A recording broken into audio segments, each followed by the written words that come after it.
நன்மையான காரியங்களை தான் அவருடைய கண்கள் பார்த்துச்சு. ஆமே. இன்னைக்கு நம்மளுடைய கண்கள் நல்லதை நம்ம பார்ப்பது கிடையாது. அல்லேலூயா. நிறைய பேர்த்த பார்த்தீங்கன்னா தேவையில்லாத காரியத்தை தான் நல்லா பார்க்க தோணும்.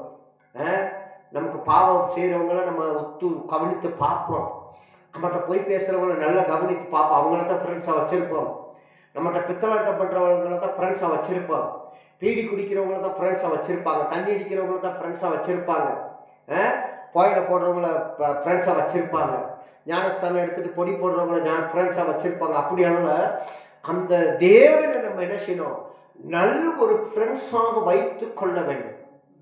அவர் தான் என்னுடைய தகப்பன். அப்படின்னா தகப்பனுக்கு கொடுக்க வேண்டிய உரிமைகளை நீங்க கொடுப்பது அல்ல. தகப்பனுக்கு என்ன உரிமை கொடுக்கணும்? ஒரு நல்ல தகப்பனுக்கு என்ன உரிமையை கொடுக்குறீங்க? இன்னைக்கு ஆண்டவருக்கு அந்த முழு இருதயத்தோடு முழு தகப்பனுக்கு முழு இருதயத்தை கொடுப்பது அல்ல. ஏன்னு கேட்டா, உலகத்துல பெத்த தாயும் தகப்பனே வா போ சீ தள்ளி நில்லு, நீ யார் எனக்கு, உனக்கு எனக்கு என்ன இருக்கு, உனக்கு பெத்த கடமையோட முடிஞ்சு போச்சு இப்படின்னு சொல்லிதான் நம்ம தகப்பனை எப்படி எடுத்து பேசி பழகி இருக்கோம். அதே போல இன்னைக்கு ஆண்டவரை நம்ம என்ன செய்யறோம்? தூஷணப்படுத்தி கொண்டிருக்கோம். அவர் யாரோ, இது என்னுடைய திறமையில, இது என்னுடைய கிருபையில, இது என்னுடைய டேலண்ட்ல, இது என்னுடைய உற்சாகத்துல, என்னுடைய சம்பாதித்தத்துல,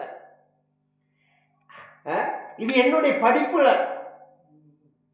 இது என்னுடைய திட்டத்துல, இப்படிதான் நம்மளுடைய காலங்கள் ஓடிக்கொண்டிருக்கிறது.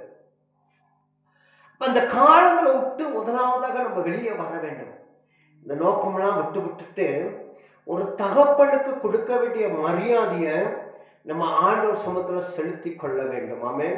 அப்ப அவரை துதிக்கும் போது, ஆராதிக்கும் போது, செபிக்கும் போது ஒருமனப்பட்டு அவரை பிரியப்படுத்தி, அவரை பிரியப்படுத்தணும். நம்ம முதலாவதாக அவரை பிரியப்படுத்த என்ன நம்மகிட்ட இருக்குன்னா, ஜெபம் ஒண்ணுதான் பிரியப்படுத்த முடியும். அல்லேலூயா.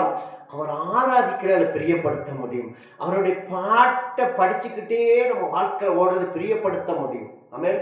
இப்படி பிரியமாக ஆண்டவருக்கு பிரியமான காரியங்களை செய்தா, அதனால தான் இந்த மார்ச் மாதத்துல சொல்றாரு, அந்த வானத்தை பூமி உண்டாக்குன கர்த்தர் இடத்திலிருந்து உனக்கு என்ன செய்யும்? ஒரு ஒத்தாசை வரும். ஆமென். அந்த ஒத்தாசையை நீங்க என்ன செய்ய வேண்டும்? கவனம்